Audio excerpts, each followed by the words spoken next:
सो दोस्तों, जो next question है वो फिजिक्स से स्टार्ट हो जाता है।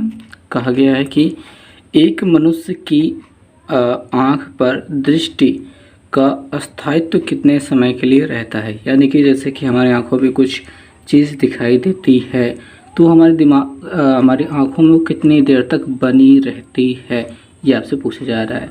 तो इसका जो सही जवाब है वो 1/16 सेकंड के लिए होता है। मतलब 1/16 सेकंड तक हमारी आँखों में वो छवि बनी रहती है, उसके बाद फिर गायब हो जाती है।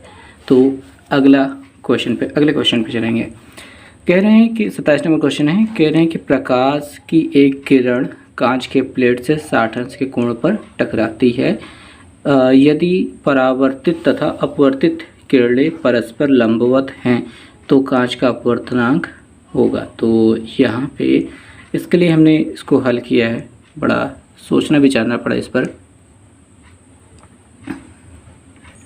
तो यहाँ पे हम देखते हैं चित्र, ये हमारी कांच की प्लेट है, यहाँ पे ये आपतित किरण आ रही है, अभिलंब के साथ 60 अंश का कोण बना रही है, तो ये आपतन कोण 60 अंश का है।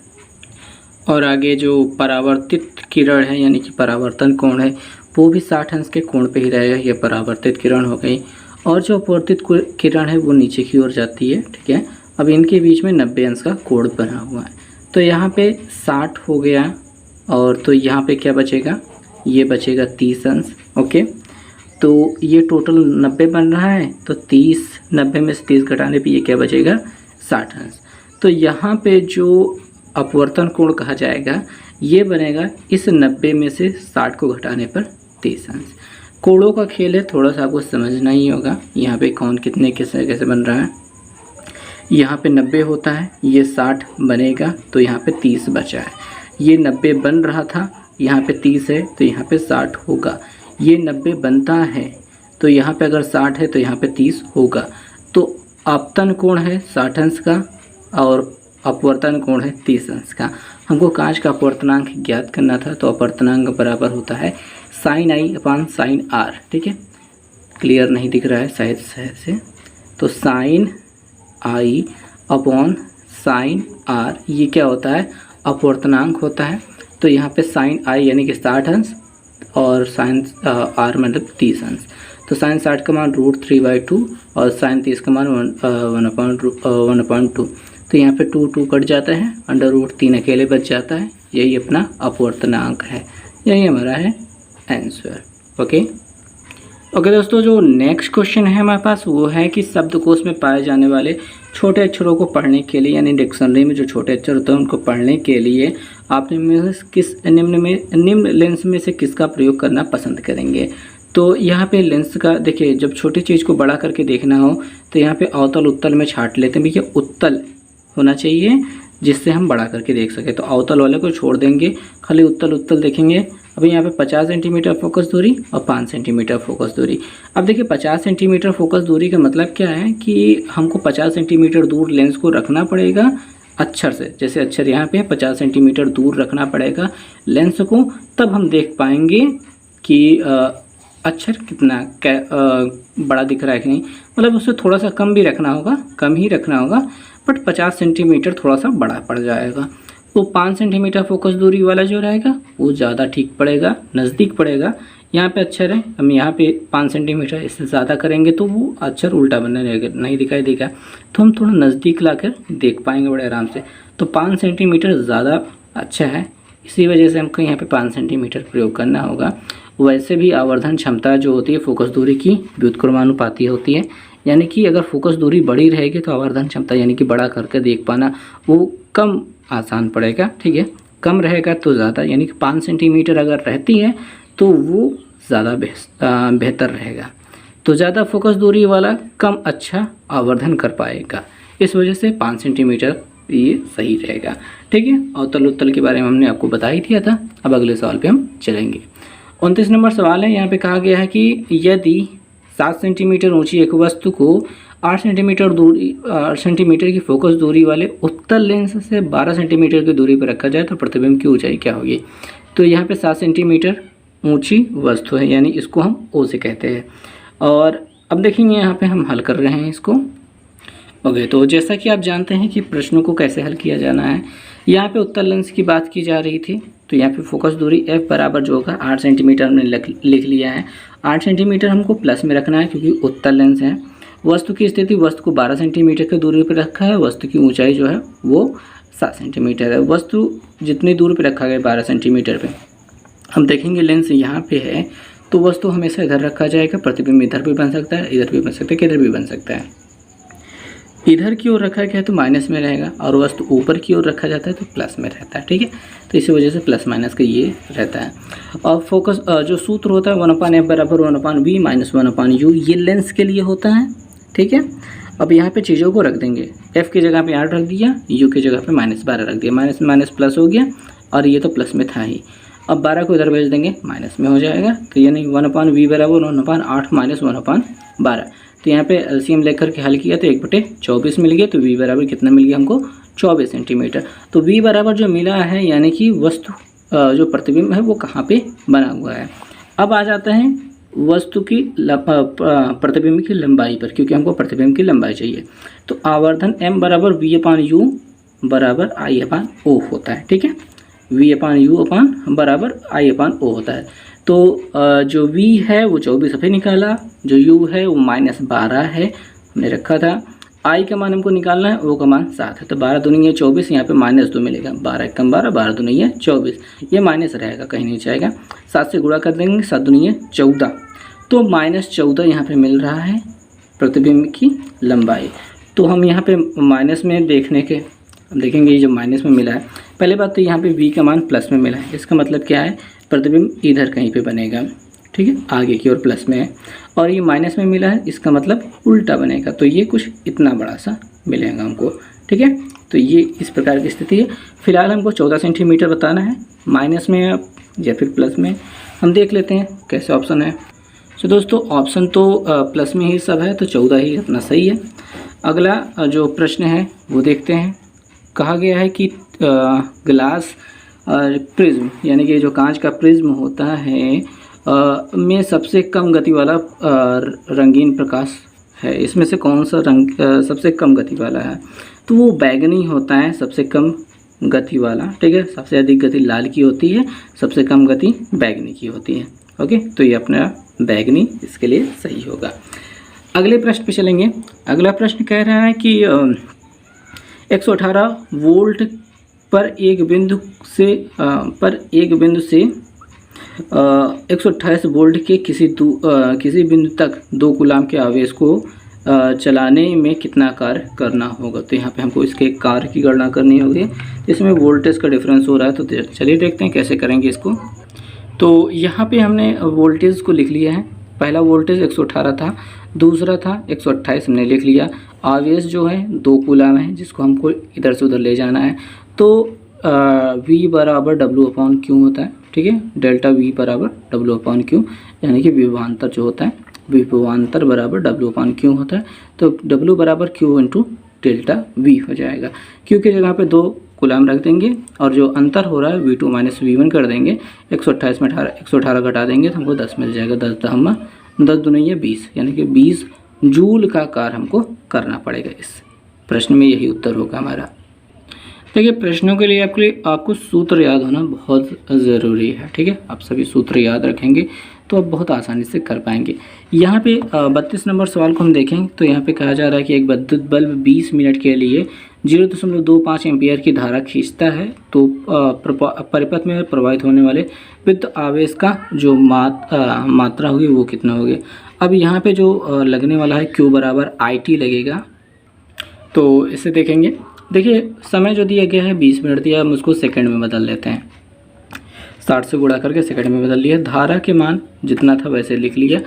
अब Q बराबर IT होता है, I और T का गुणा करा दिया तो हमको कितना मिला? 300 कूलाम। यहाँ पे बड़े आराम से गुणा कर लेंगे। देखेंगे ये 2 0 से ये दशमलव हट जाएगा। 12 और 25 का गुणा कर देंगे, 25 बरम में ठीक है, 25 बरम में 300 हो गया। तो 300 कूलाम क्या मिला? Q बराबर मिला है। यही अपना आवेश है जो इधर से उधर जा रहा है। तो आई होप आपको समझ में आया होगा। 33 नंबर क्वेश्चन पे चलेंगे। यहाँ पे कहा गया है कि एक विद्युत स्तरी 220 वोल्ट की विद्युत लाइन से 3.4 एम्पियर की धारा खींचती हैं। जब विद्युत स्तरी को 110 वोल्ट की विद्युत लाइन में जोड़ दिया जाता है तो धारा कितनी खींचेगी। अब देखिए V बराबर IR एक फार्मूला होता है। यहाँ पे जो स्त्री है उसका रेजिस्टेंस यानी कि प्रतिरोध समान है, तो V बराबर IR इसमें काम करेगा। तो इसमें देखते हैं कि जो अपना पहला वोल्टेज है 220 वोल्ट है और जो पहली धारा है 3.4 है। दूसरा वोल्टेज है 110 और दूसरी धारा है, यहाँ पे दूसरी धारा की बात करेंगे, ये पहली होगी ये दूसरी होगी, यहाँ पे क्वेश्चन मार्क है। तो V बराबर IR यहाँ पे फार्मूला लगेगा।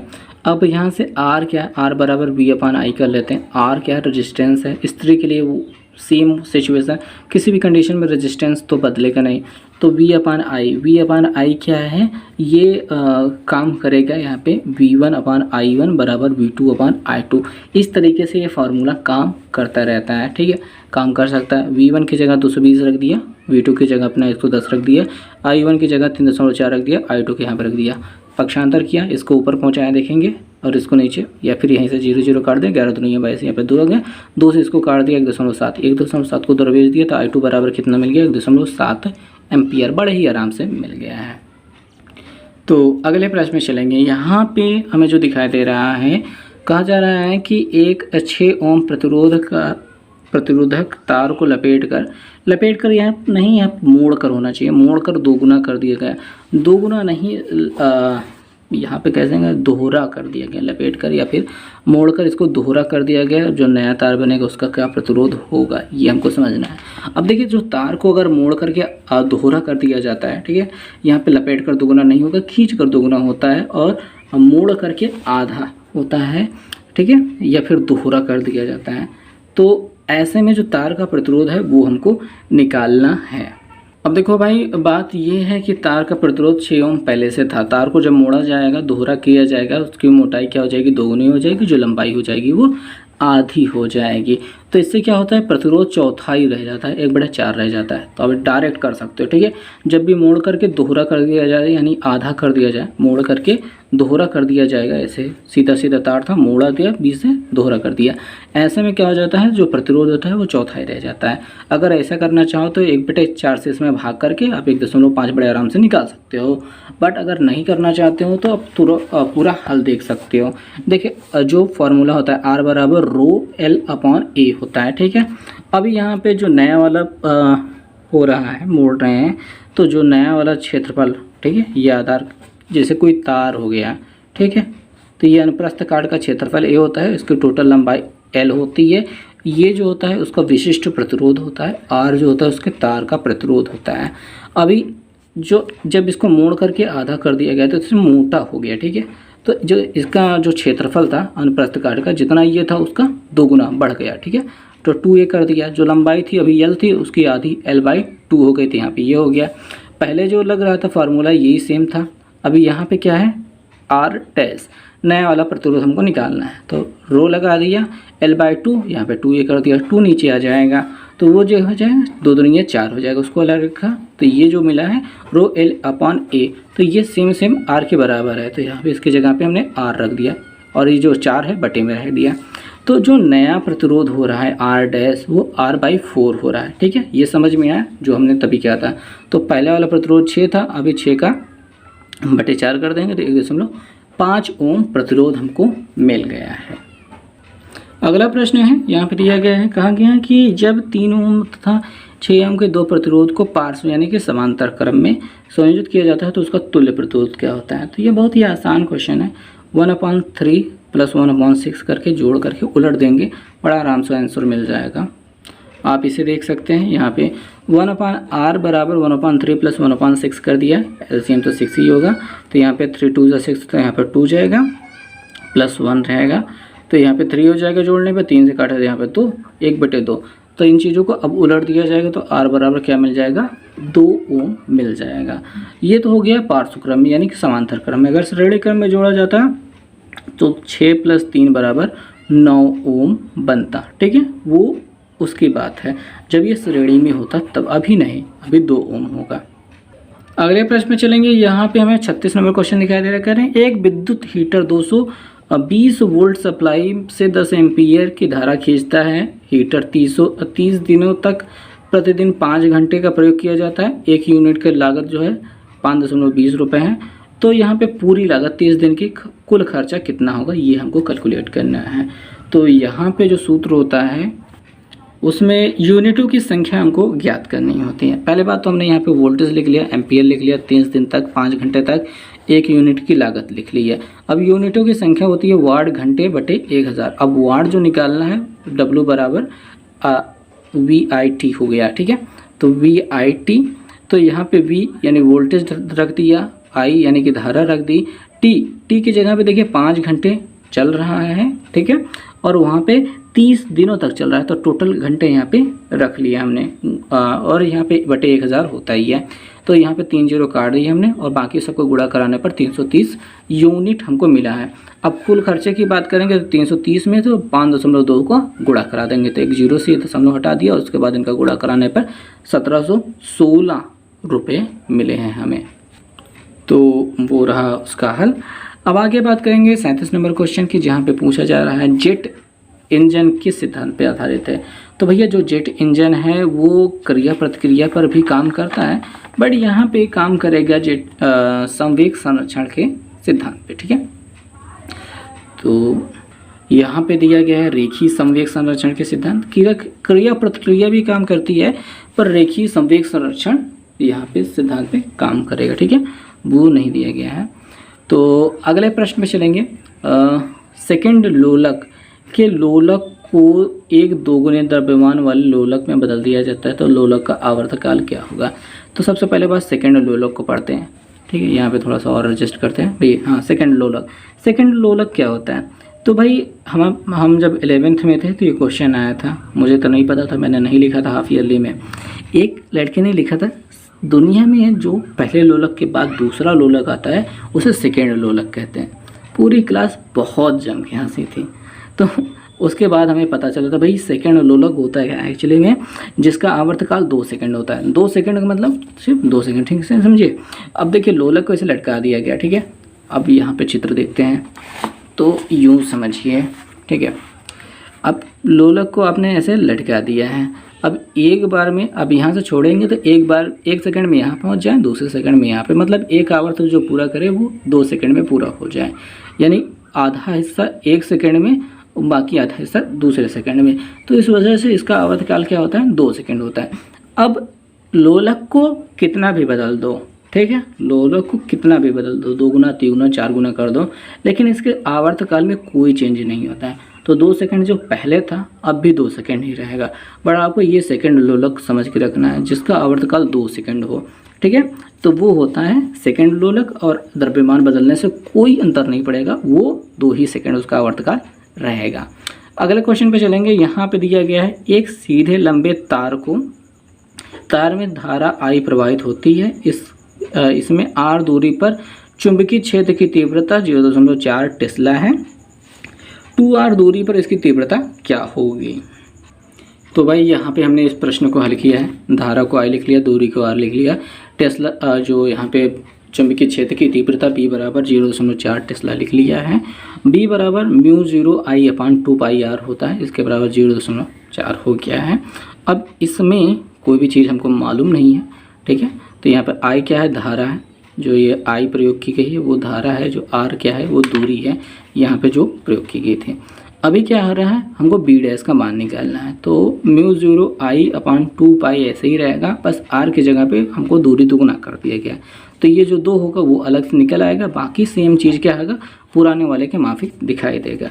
तो पुराने वाले के जैसा वो दिखाई दे रहा है, अब इसकी जगह पे हम क्या रख सकते हैं, उसके जगह पे हम B रख सकते हैं। 1/2 तो ऐसे ही पड़ा रहेगा, ठीक है, वो रहेगा। वो किस लिए रहेगा, ताकि काट के 0 कम कर सके। तो 0.4 वैसा है, 1/2 यहाँ पे रहेगा, इससे ये कट जाएगा तो 0.2 आ जाएगा। तो 0.2 टेस्ला मिला है हमको नया चुंबकीय क्षेत्र। ओके जी। तो अगला क्वेश्चन जो है वो है 40 नंबर, यहाँ पे दिखाई दे रहा है 30 किलोग्राम का एक बम विस्फोटक है। विस्फोट होकर 18 किलोग्राम और 12 किलोग्राम के 2 टुकड़ों में टूट गया। 18 किलोग्राम टुकड़े का द्रव्यमान क्या है, 6 मीटर, उसका जो वेग है वो 6 मीटर पर सेकंड है। दूसरे टुकड़े की गतिज ऊर्जा हमको ज्ञात करनी है। गतिज ऊर्जा हमको ज्ञात करने के लिए हमको इसकी जो चाल है उसका चाल हमको ज्ञात करना होगा।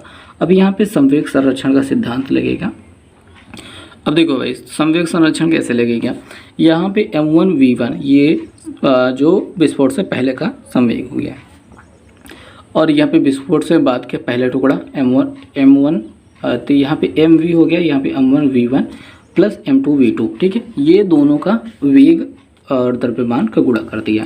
अब पहले वाले का द्रव्यमान 30 था, उसका वेग हमको कुछ पता ही नहीं था, तो हमने 0 ले लिया, ठीक है, वो रुका ही था। फिर जब फूटा तो ये 18 वाला 6 की गति से गया, 12 वाला पता नहीं कितने गया, उसको हमने x मान लिया।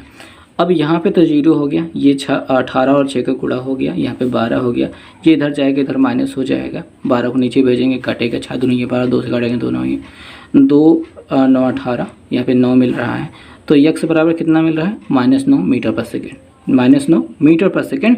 अब इसकी गतिज ऊर्जा की बात करेंगे तो हाफ mv² होती है, 1/2 लगाया, m की जगह पे यही अपना 12 किलोग्राम, v² यानी कि 9 का स्क्वायर, अगर यहाँ पे माइनस भी रखेंगे तब 9 9 81 प्लस में हो जाएगा, तो 6 2 6 12, तो यहाँ पे 81 हो गया, 6 हो गया, 6 कम 6 8 6 48, तो यानी 486 जूल जो मिला है हमको, ये क्या है, दूसरे टुकड़े की गतिज ऊर्जा।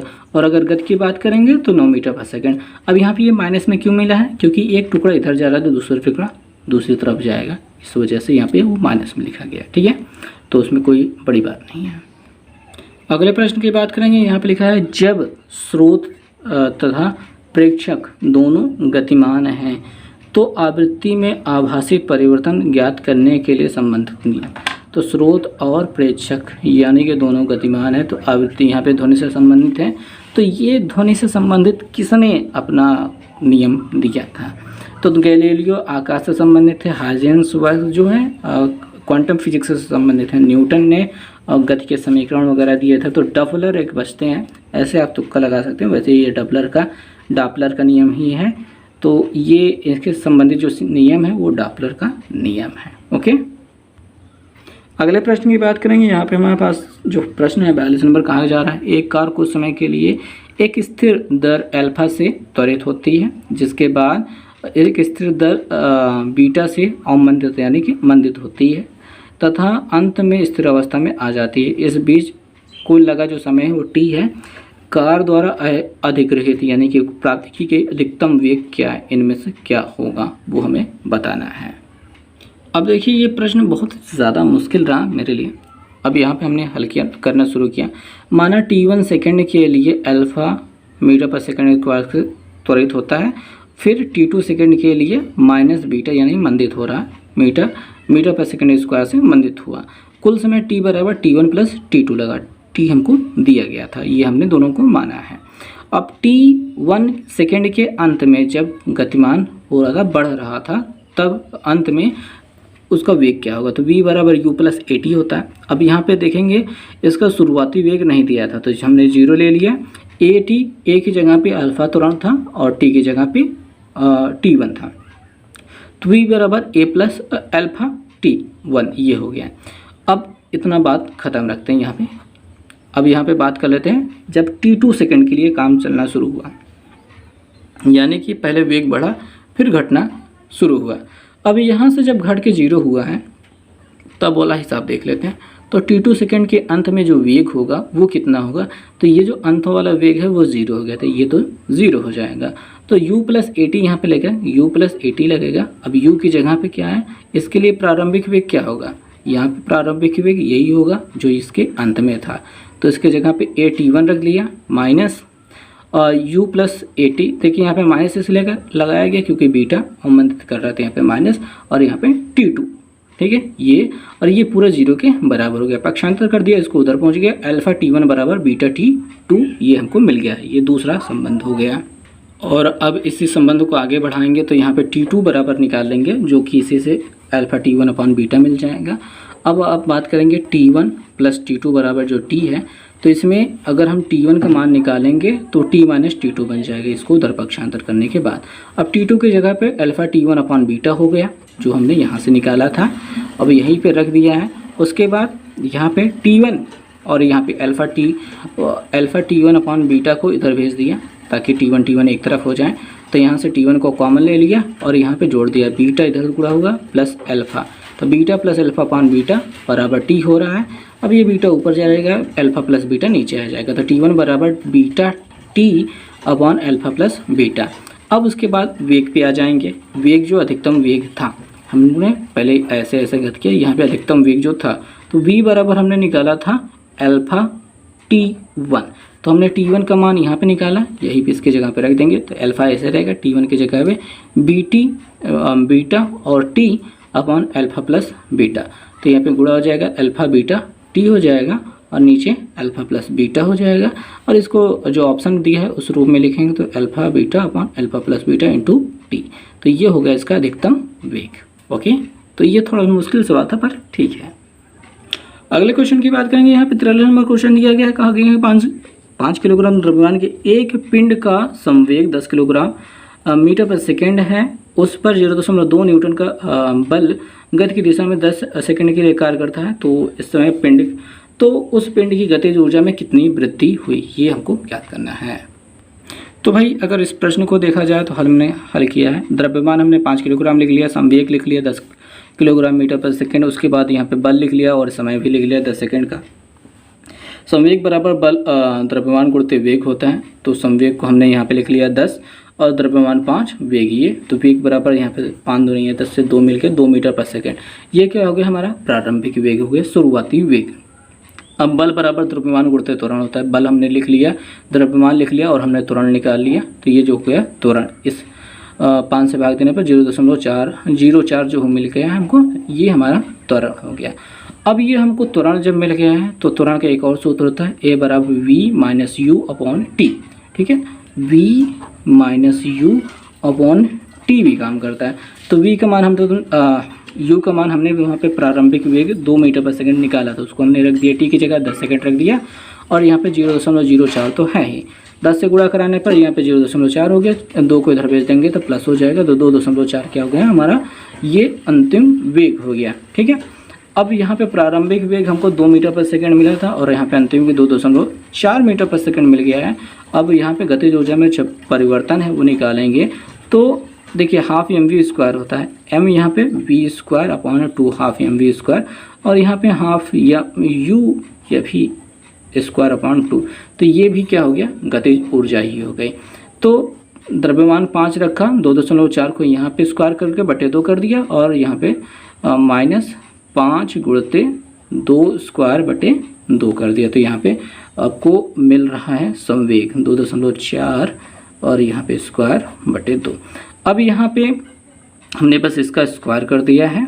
ठीक है, और यहाँ पे 5 बटे 2 को हमने कॉमन ले लिया, हमने थोड़ा सा हल करने का दूसरा तरीका निकाला। अब यहाँ पे इतना स्क्वायर माइनस इतना स्क्वायर बन रहा था तो अल्फा प्लस ए प्लस बी ए माइनस बी लगा दिया।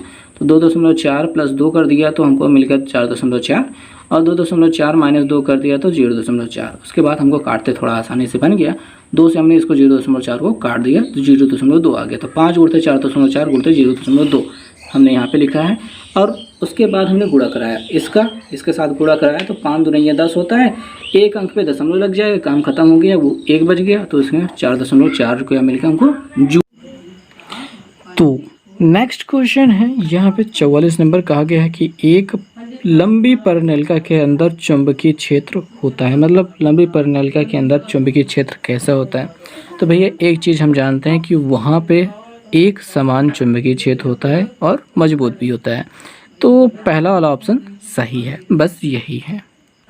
अगला सवाल है 45 नंबर का। यहाँ पे 45 नंबर सवाल कहा गया है कि मनुष्य की आँख पर बनने वाला प्रतिबिंब, आँख की रेटिना पर बनने वाला प्रतिबिंब की प्रकृति क्या होती है। तो वो प्रतिबिंब कैसा बना होता है।